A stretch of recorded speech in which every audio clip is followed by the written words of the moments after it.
Oi, gente, tudo bem por aí? Bom dia, boa tarde, boa noite.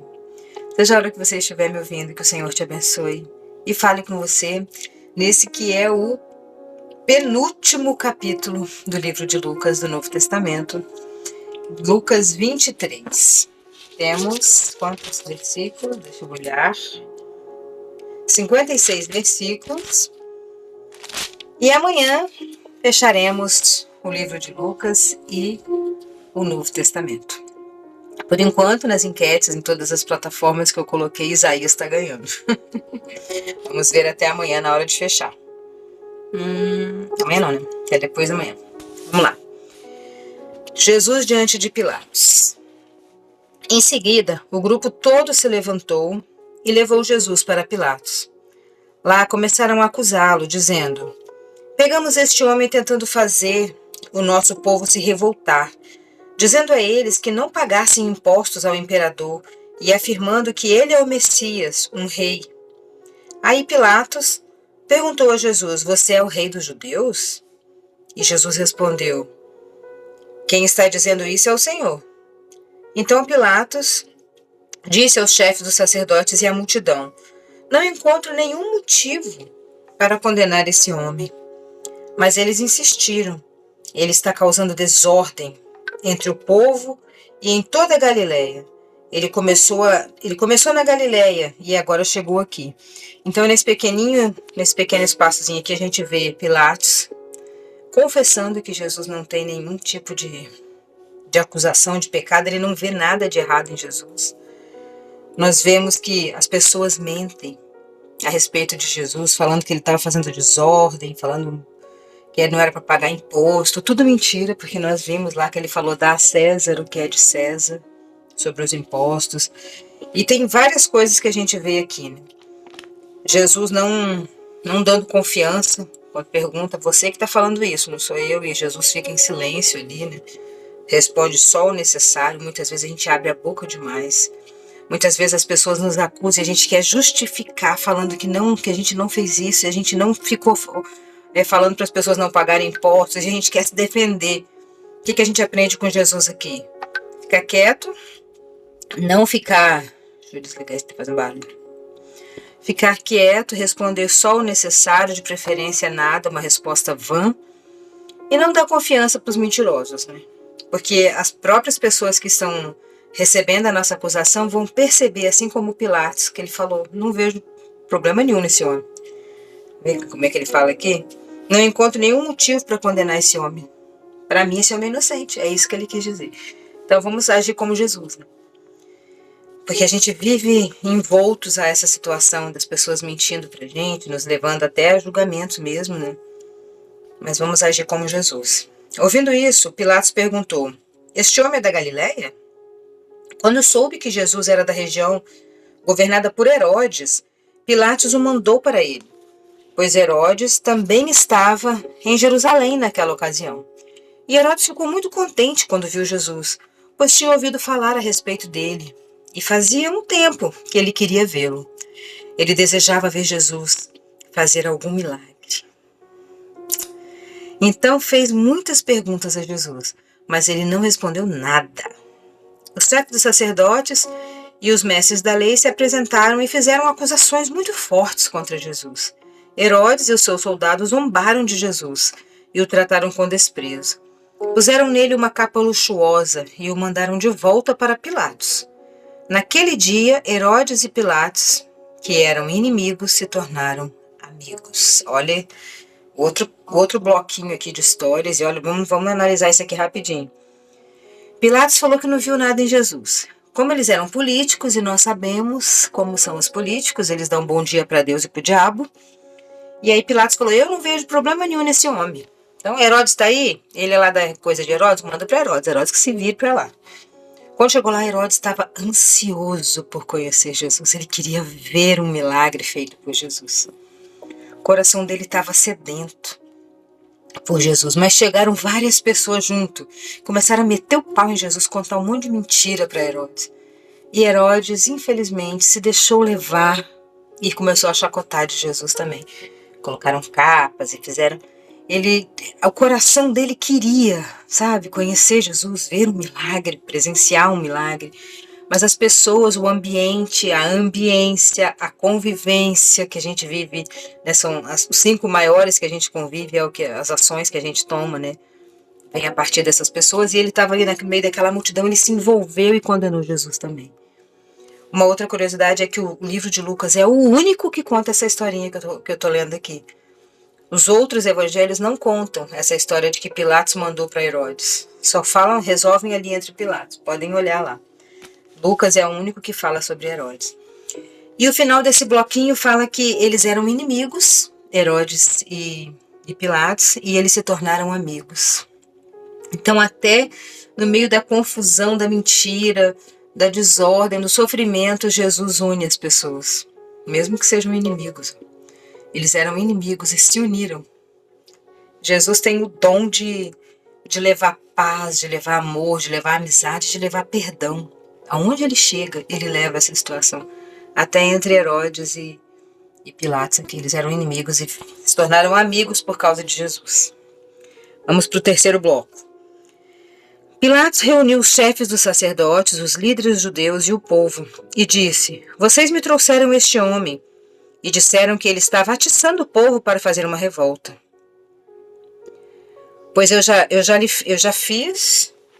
lhe fiz várias perguntas diante de todos vocês, mas não encontrei nele nenhuma culpa dessas coisas que vocês o acusam. Herodes também não encontrou nada contra ele, por isso mandou ele de volta para nós. Assim é claro que esse homem não fez nada que mereça a pena de morte. Eu vou mandar que ele seja chicoteado e depois o soltarei. Na festa de Páscoa, Pilatos tinha o costume de soltar algum preso, a pedido do povo. Político, né, gente? Político. Você vê aqui, né? Mais uma vez, Pilatos falou que ele não tinha nenhum tipo de condenação, de pecado que justificasse a pena de morte. Pela segunda vez, Pilatos fala isso. E ainda fala que Herodes também não viu nada, por isso que ele mandou que Pilatos se virasse para lá. Ficaram só brincando com Jesus ali, fazendo chacota. E aí era festa de Páscoa e eles soltavam um bandido para fazer politicagem. Com certeza, pura política isso aqui. É a pedido do povo. Aí toda a multidão começou a gritar: Mata esse homem, solte Barrabás para nós. Barrabás tinha sido preso por causa de uma revolta na cidade e por assassinato. Barrabás era um homem mau, ele fazia bagunça, baderna, era guerrilheiro, era assassino, era contra o sistema, era uma pessoa rebelde, ruim, matava os outros inocentes. E o povo estava gritando: solte Barrabás e mate este homem, um homem inocente. Inocente. Então Pilatos, querendo soltar Jesus, falou outra vez, a terceira vez que Pilatos fala, com a multidão. Mas eles gritavam ainda mais: crucifica, crucifica! Pilatos ainda via que Jesus não tinha. E Pilatos disse pela terceira vez: qual foi o crime dele? Não vejo nesse homem nada que faça com que ele mereça a pena de morte.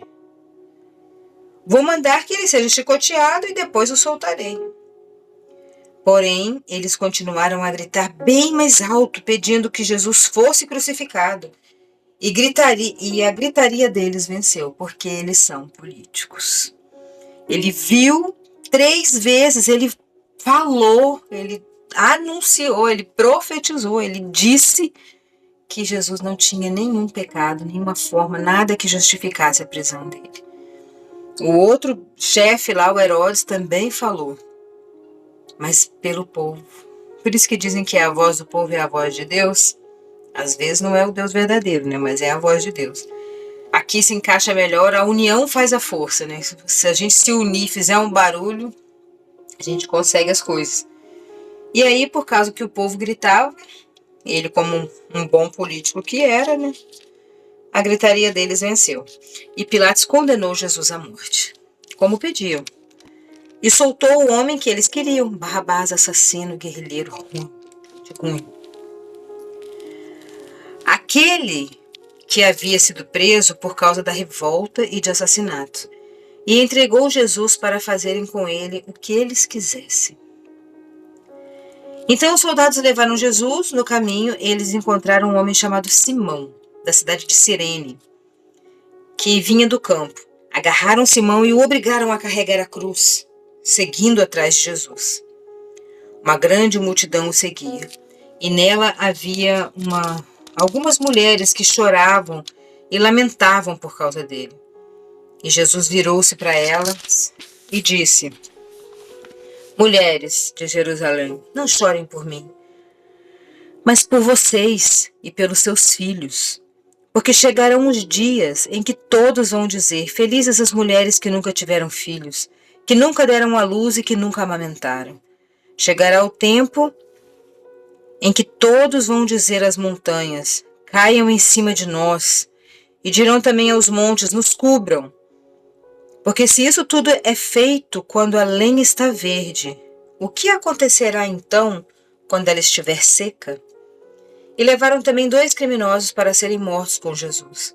Quando chegaram a um lugar chamado A Caveira, ali crucificaram Jesus, junto com ele os 2 criminosos, um à sua direita e outro à sua esquerda. E então Jesus disse: Pai, perdoa essa gente, eles não sabem o que estão fazendo. E em seguida tiraram a sorte com dados. Os soldados repartiram entre si as suas roupas, as roupas de Jesus. O povo ficou ali olhando, e os líderes judeus zombavam de Jesus, dizendo: Ele salvou a todos, que salve a si mesmo, se é de fato o Messias que Deus escolheu. E os soldados zombavam de Jesus. Chegavam perto dele, lhe ofereciam um vinho comum, e diziam: se você é o rei dos judeus, salve você mesmo. Na cruz, acima da cabeça, estava escrita as seguintes palavras: Este é o rei dos judeus. Um dos criminosos, que estava crucificado ali, insultava Jesus, dizendo: Você não é o Messias? Então salve você mesmo e a nós também. Porém o outro repreendeu, dizendo: Você não teme a Deus? Você está debaixo da mesma condenação que ele recebeu. A nossa condenação é justa. Por isso estamos recebendo o castigo que nós merecemos por causa das coisas que nós fizemos. Mas ele não fez nada de mal. E então disse: Jesus, lembre de mim quando o Senhor vier como rei. E Jesus respondeu: Eu afirmo a você que isso é verdade. Hoje mesmo você estará comigo no paraíso. Que história linda. É uma outra história que só tem no livro de Lucas também. Lucas era um médico, ele era mais detalhista. E ele pesquisou, ele entrevistou pessoalmente, dizem os historiadores, né? Que ele entrevistou presencialmente a Maria, mãe de Jesus, e as amigas ali, aquela gente ali, né? Por isso que ele traz mais detalhes, mais minúcias, tipo essa, né? Que esse rapaz olhou e falou: quando entrar no paraíso, lembre-se de mim. E Jesus responde para ele: hoje mesmo estarás comigo. Isso aqui nos mostra que em meio a um sofrimento tenebroso, você ainda consegue fazer o bem, como Jesus fez. Que em meio a um sofrimento tenebroso, você ainda consegue alcançar o perdão, como esse bandido aqui, né? Pediu perdão, pediu para Jesus lembrar dele. Ele, no meio da dor, da beira da morte, ele pediu perdão e recebeu o perdão, recebeu a vida eterna. E também nos mostra que em meio ao maior sofrimento da nossa vida, a gente ainda pode fazer as escolhas erradas, como foi o outro, que escolheu a parte ruim, escolheu a parte errada, escolheu zombar, ficar criticando Jesus, e poderia ter sido diferente para ele, mas ele optou por zombar. Então nós sempre temos várias opções em todas as situações da nossa vida, a gente sempre tem opção. A gente precisa pedir a Deus que a gente consiga escolher a melhor opção, o melhor caminho. Por isso que em Salmos 119 e 105 diz que a lâmpada para os meus pés é a tua palavra e a luz para o meu caminho. Por isso que a gente lê a Bíblia, por isso que vocês estão aí ouvindo o toque de Clay, ouvindo a Clay ler a Bíblia para vocês. Para que a gente venha aprender com Jesus, para que a palavra dele seja luz para o nosso caminho, seja lâmpada para os nossos pés, para que a gente venha caminhar para o lugar certo, para que a gente venha ver aonde a gente está caminhando. Que a luz ilumina, a luz clareia, a luz ajuda. E essas pessoas aqui, um optou por não andar na luz e o outro optou por andar na luz. O outro reconheceu: eu sou pecador, eu mereço. Mas ele não. E o outro falou, você não é Jesus, então por que você não salva a gente? Que a gente faça boas escolhas. Que a palavra de Deus seja realmente a lâmpada que ilumina o nosso caminho. Vamos para o quarto bloco, né? Mais ou menos ao meio-dia, o sol parou de brilhar. E uma escuridão cobriu toda a terra, até as 3 horas da tarde. E a cortina do templo se rasgou pelo meio.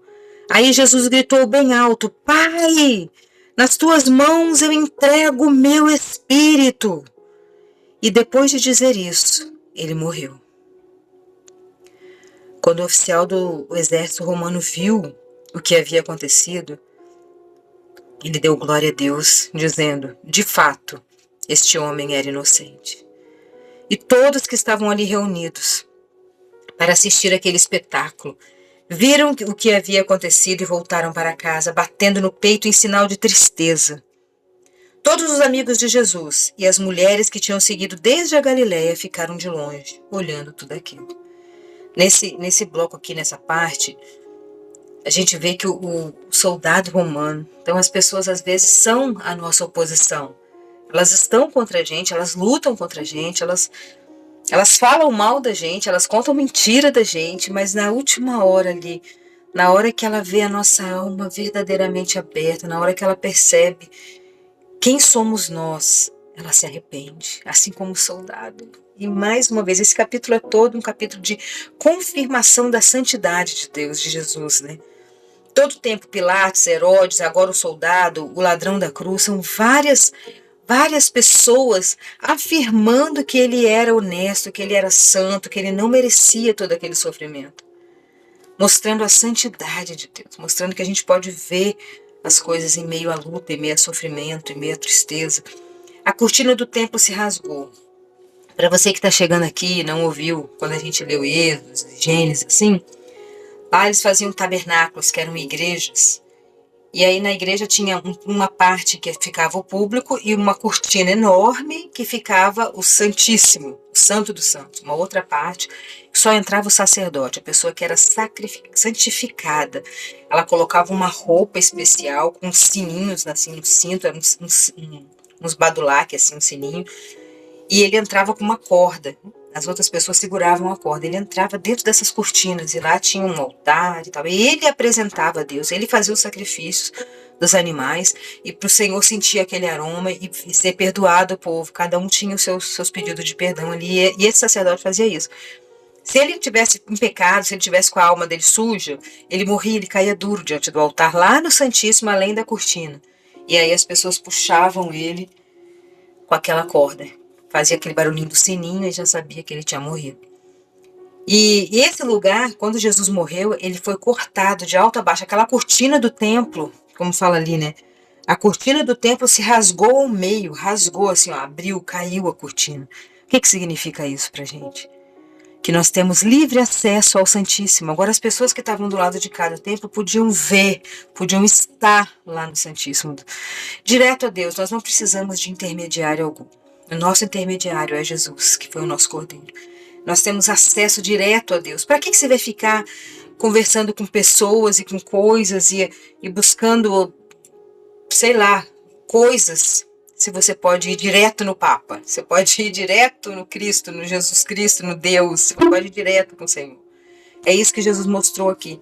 O véu do templo se rasgou. A partir de agora, pela minha morte, vocês têm livre acesso ao Pai. Livre acesso a Deus. Então, toda vez que você ouvir que o véu do templo se rasgou, é isso. Está te dizendo, você tem livre acesso. Você pode ir direto a Deus. Não precisa de ninguém mais por você. Deus está te ouvindo porque Jesus se sacrificou para que você pudesse ser ouvido direto por Deus. E aí, o último bloco agora, quinto. Havia um homem chamado José, da cidade de Arimateia, da região da Judeia. Ele era um homem correto e bom, e esperava a vinda do reino de Deus. Ele fazia parte do conselho superior, mas não tinha concordado com o que o conselho havia resolvido e feito, matado Jesus.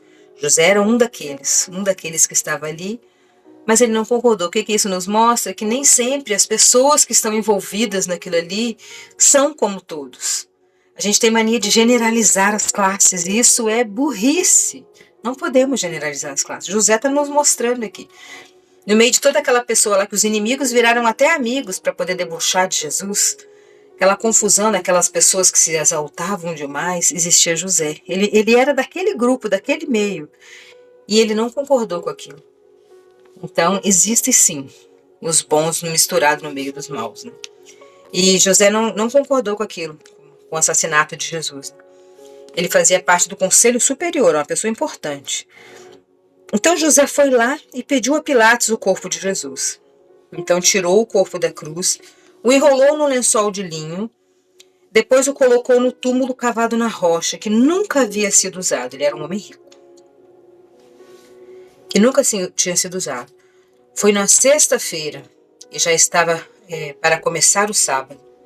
As mulheres que haviam seguido Jesus desde a Galiléia foram com José e viram o túmulo, e como Jesus tinha sido colocado ali. Depois voltaram para casa, prepararam os perfumes e óleos para passar no corpo dele. E no sábado elas descansaram conforme a lei manda.